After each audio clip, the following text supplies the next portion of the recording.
bagong ano naman, bagong receiver. Gumawa naman ako ulit. Yan. Kasi nung karaan, nilagyan ko kasi ng ano dito, yung barrel sa natutusukin ko para ipinakalak. Inaabot ko yung butas, nagsingaw. So, yun. Nagsingaw. So, gumawa na lang ako ng bago ulit. So, yan. So, may ano sa ngayon, 200 bar. 200 bar. Titest ko yung velocity niya kasi kakapuno ko lang ngayon lang. Ngayon ko lang nalagyan talaga lahat. So, dahil tinis ko sa batya, kung may leak ba talaga, ngayon, nalagyan ng tubig itong, yung gauge mo. Pero nasa 110 bar yan.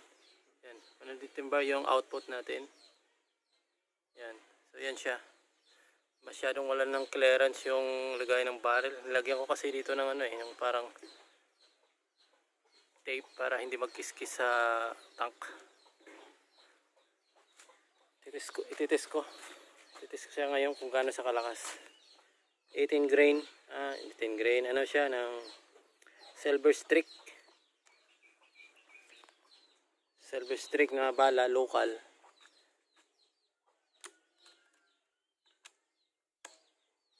So diyan ko sa susukatin. Yung pansukat ko MS ito, yung parang ano siya. So tingnan natin, i-convert lang natin kung ilan. So ito, tama ko sa tubig. Go. 279. Meron sang 279. So ulit isa pa. Wala kasing holder eh. Nakita yung impact sa tubig. Go. 281. So isa pa para malaman natin kung talagang kung saan siya.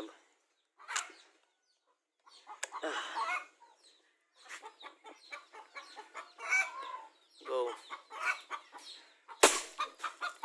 280. So yan yung ano niya sa 110 bars sa silver streak. So siguro ang silver streak nasa 20 grain ito eh. Tapos yan 110 bars, parang kukunti lang yung bawas na sa 200 bars. Tapos 110 yung output. So mayroon siyang velocity na nasa, kumbaga i-convert natin yan sa FPS na sa ano siya eh. Tumatakbo yan ng 925, mga ganon. Naglalaro san dyan pag kinonvert natin yan sa FPS. Yung ano niya, yung velocity ng erga nito. Yung ginawa kong block. So yan ang pakita ko lang yung ano ngayon, yung gawa ko. So dami ko na nagawa niyan, medyo error. So ngayon ito na naman. Huwag ko nang eksperimentuhan to. Kasi nakaraan binutasan ko para lock sa magandang lock. Kasi ang lock ng original na yan doon sa ilalim talaga eh. So ginaya ko. Pag gaya ko naabot ko pala yung yung lagayan ng sa loob, yung hangin na butas. So mahirap na i-lock. Kung lagyan ko man ng screw, manipis na, hindi na pwede i-screwhan. Saka lagyan ng lock type, hindi na siya gagana talaga, hindi na siya kaya kasi manipis na, kasi wala nang kapitan yung thread eh. So yun, gumawa ko ng bago. Sobrang lakas na yan sa 110 bars na. So kung palagyan ko siguro ng mga 100 kasi karamihan ng mga airgun nasa 130, diba? Mga output nila 130 bars, yan 110 lang. So yan lang. So kung gusto ko babaan 100, mas tipid. Kaso lang pag ito kasing type ng airgun ito, yung tangke na yan, kung gusto mong babaan, tatanggalan mo ng hangin talaga lahat. Tsaka sa mga nagsasabing nagpapagawa, talagang hindi ako gumagawa ng hindi ako tumatanggap ng hindi talaga ako tumatanggap ng nagpapagawa kasi wala naman akong gamit. Itong ginawa ko kasi experiment ko lang ito, at saka mayroon akong ginagayahan eh. Halimbawa yung original nito, siya yung ginagayahan ko. Mahirap, kaya hindi ako tumatanggap, at saka wala pa akong experience about sa mga airgun eh. Yung ginagawa ko sa akin lang talaga, at saka ginagaya ko yung original niya. Nga lang yung original nito, hindi battle yung kabitan niya, kundi yung tube. Tsaka ang kinapi ko lang dito sa original niya, yung itong lagayan ng bleach black, yung nilalagyan ng pinapalo ng hammer. Kasi mayroon diyan daw parang curve yung konti. Pakita ko lang sa inyo.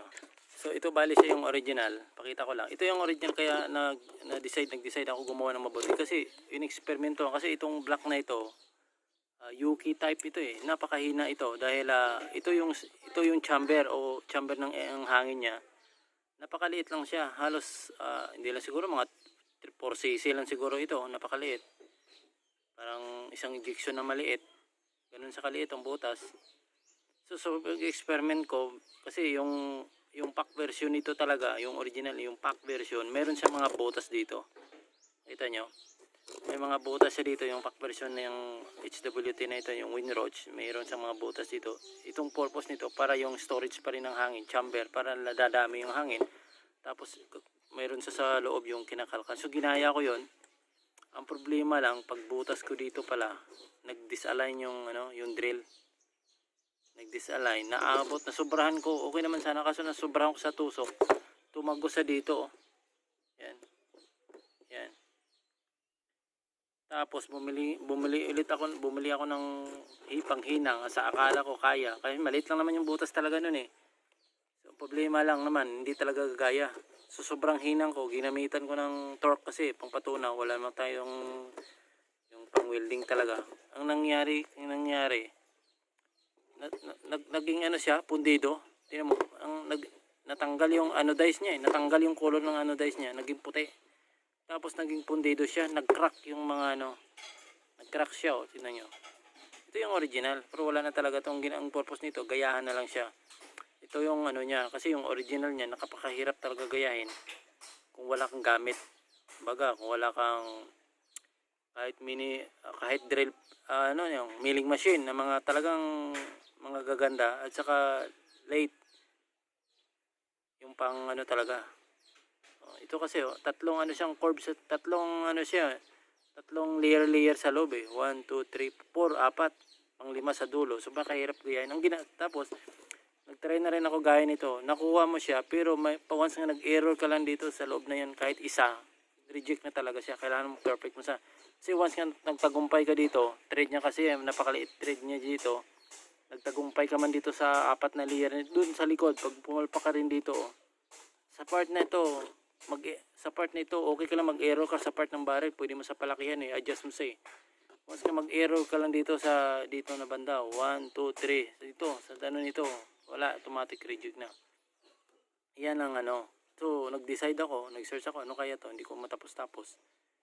Na dami ko nang ginawang kahit tanungin mo si Rolly Arellana, napakarami kong in-order na aluminum. Baka tila nga sa palagay niya gumagawa ako ng ergan pero wala talaga, puro palpak lang talagang ginagawa ko. So ang decide ako na bumili ng cricket. So yun ang ginawa ko sa dito. Hindi pumapalpak lang ako dito dahil pagkatapos tapos na, okay na, tapos gagaya na ngayon, tapos naiisip na naman ako, bubutasan ko dito ngayon, medyo sumasablay, nabubutas din ng kaya ngayon hindi ko na pakialaman yan. So talagang hindi ako gumagawa ng ng ergan. Kasi marami, sir, pabili ako ng ng receiver. So ito kasing niya, yung side lever na ito. Hindi mo naman ito magawa ng mahirap gayahin to. Mahirap gayahin talaga kasi pang yan eh. Parang CNC yung gumagawa niyan eh. CNC yung gumagawa nito, lalo nitong magasin niya. Maganda kasi yung magasin niya, hindi kagaya ng magasin na ito pag hila mo ng side lever niya, automatic reload na siya eh. Yan. Saka yung nagsasabi na papagawa ako ng talagang hindi ako gumagawa. Saka ito pang akin lang to eh. Pang sarili ko.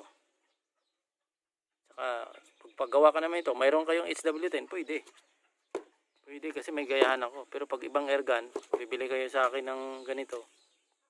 Halimbawa, isa nyo gagamitin. Kung wala naman kayong ganitong ganitong trigger. Ang trigger niya pa lang kasi isang katakot-takot na design ng trigger nito eh.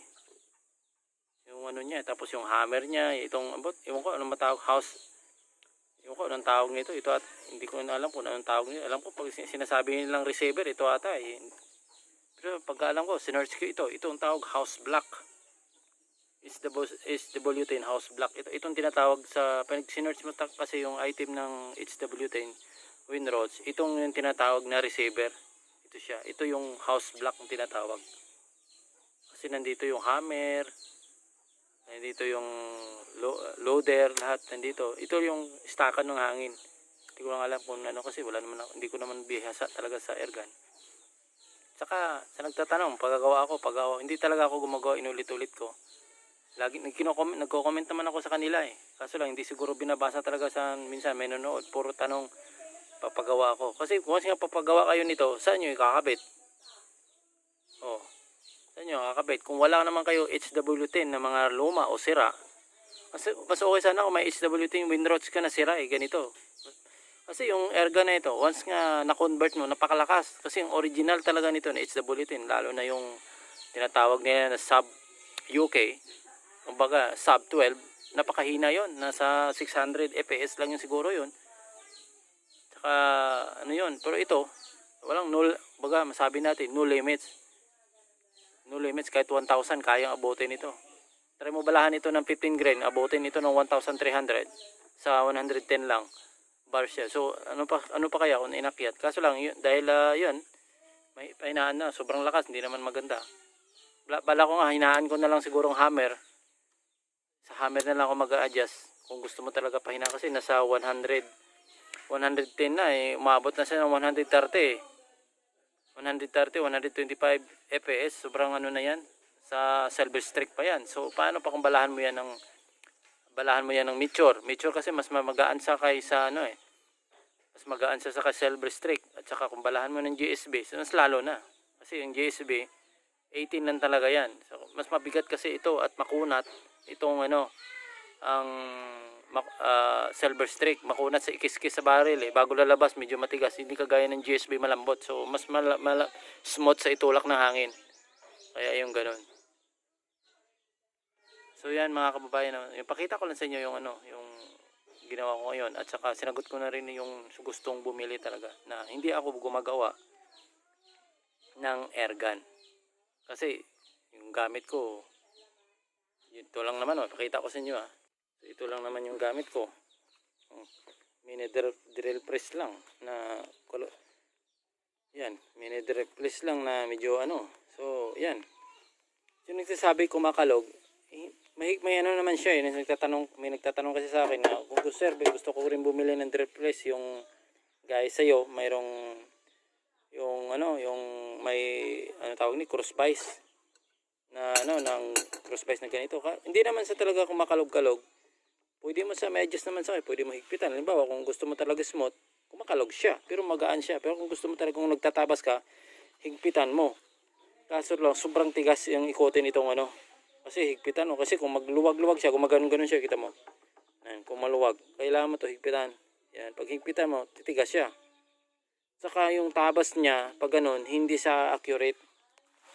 Dahil siguro, ano, hindi ko lang alam. Dahil siguro sa ito, kapag tumatakbo siya, naggaganon siya eh. Kaya hindi sa advisable talaga sa mga, ano, kaya niyang tabasin maganda, mga ganito lang kalit. Kahit yun nga eh. Yung gumawa ko ng rail scope, mahirap i-align din kasi iba, habang tumatakbo siya, nagpapaslide siya, hindi niya kayang straight kasi hindi naman po kaya ito.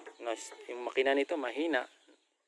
Itatabas mo, kahit magbubutas ka dito ng ano eh, ng kasi 6, di ba? Ano to? 13. Kaya yung ipasok 13. Pasukan mo ito ng 13. Ibarina mo, hindi niya kaya butasin kasi nag-stuck yung makina, mahina eh. So yan. So yung brand nito, sa nagtatanong, ito yung brand. Sikoti ata yung brand yan eh. Yan.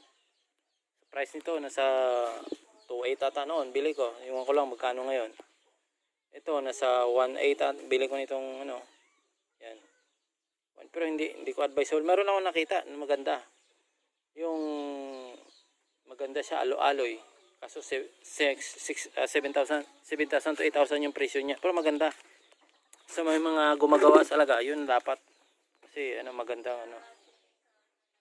At saka siguro kung yung drill press nyo mga 16, yung mayroon siyang layer na pwede nyo sa ano, akit baba yun. Kasi mahirap yung ganun hilain mo. Mas nadidisalign. Pero sa tiyaga ko, nakagawa din naman ako. Siguro kung mayroon akong ibang gayahan, kaya kong gayahin. Kaso kung wala, paano, wala tayong wala namang experience. So yan lang muna ito nga. Yan, ito yung ginagaya ko, yan, nagaya ng yung pushing ng yung tatama, diyan pumapasok yung bala. Tatamaan ng hammer.